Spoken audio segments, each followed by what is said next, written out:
Hello everyone, this is Burhan from Lightbulb, as you know. And my first video was on how to make your own amplifier, a Bluetooth amplifier. But this is a totally different and new video, a different topic. This is about a Raspberry Pi and its case, single board computers. You may know about Raspberry Pi and single board computers. They are getting better day by day. Now I've had this Raspberry Pi for like I guess 2 years, and it's pretty good, so I thought of not changing it, even though I may buy a Raspberry Pi 4 in the future. Though this is the one I have, and I've noticed that when I use it, even though I've installed these heat sinks, it gets pretty hot and a lot of dust comes on it, in these connectors and all. So I thought of buying a case for it so that dust won't accumulate on it. And also it looks better, so it looks like a solid and nice little computer which fits on your hand. You need this case. There's a kit for this case which is around like a few bucks. I guess you can get it for $2 I guess, and in Pakistani rupees it's 250 rupees. Yeah. And the fan is I don't know why they overpriced it, but this is also for $2, and that means 200 rupees again. Now you need a screwdriver, of course, the kit, and yeah, the fan is optional, so if you want the fan you can buy it yourself. The bag with all of the screws, you get this supplied with the kit of the cover, of course, the both parts, a USB cable, and a power supply which is 5 volt 2 amps. In my case it's actually the best, that's why. Yeah. Okay, so let's get started. So the first thing you need to do is take your Raspberry Pi and place it right in the case like this as shown. Make sure these small, let me actually show you how it is. Make sure these small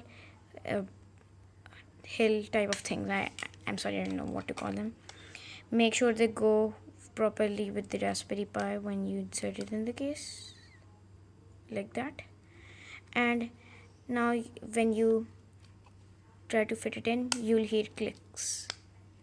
Yeah, not really clicks.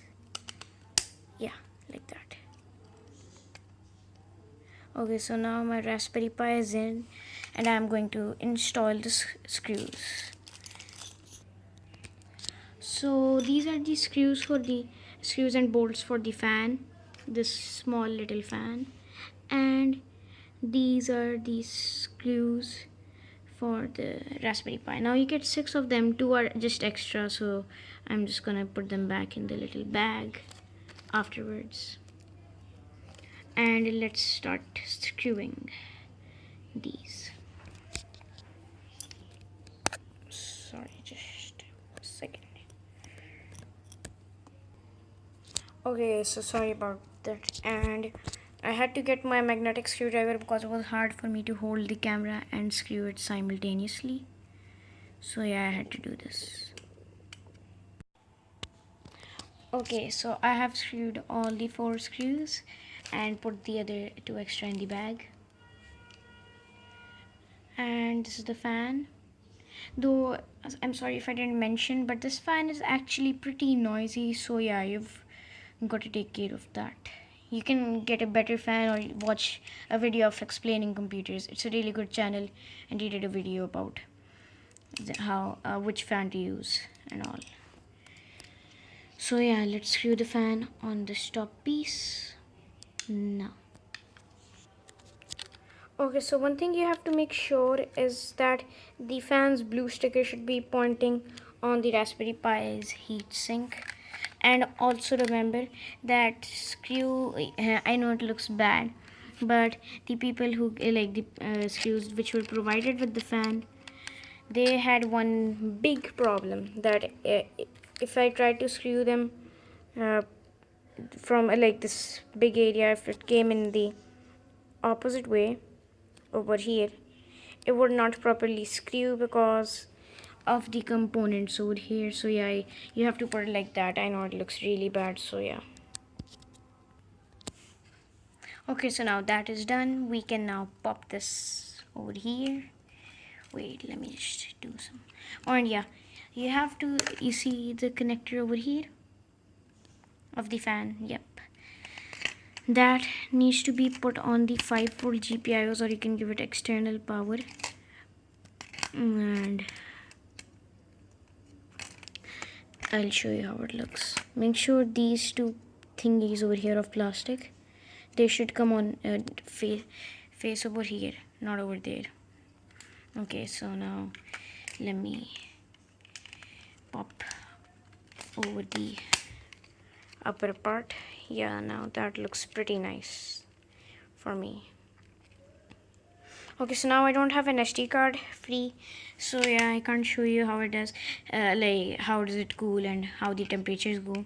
But I don't think I need to, because Explaining Computers has done a really good video, and you should go check out his channel. He's also a pretty good channel about single board computers. Like, I'm not on single board computers though, so this was just a small video about how it works. Now I'm going to plug it in. Yeah, I know I'm not using that one, that was just for demonstration, but this one also puts out 2 amps, so I'm going to be using this one right now. Plug it in. As you can see, it's a bit noisy, and I would increase its noise after some time. If you can hear, it will increase its noise after some time, and it gets pretty noisy when it's running properly.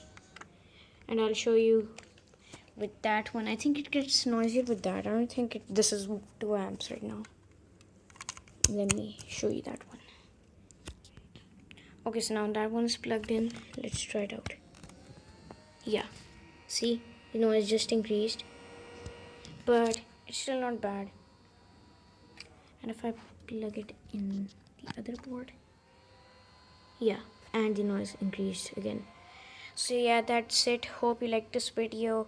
Comment below if I said something wrong, or if you can tell me if there's some solution to this noise. And I will make sure to like, share and subscribe, and I'll see you in the next one. Bye for now.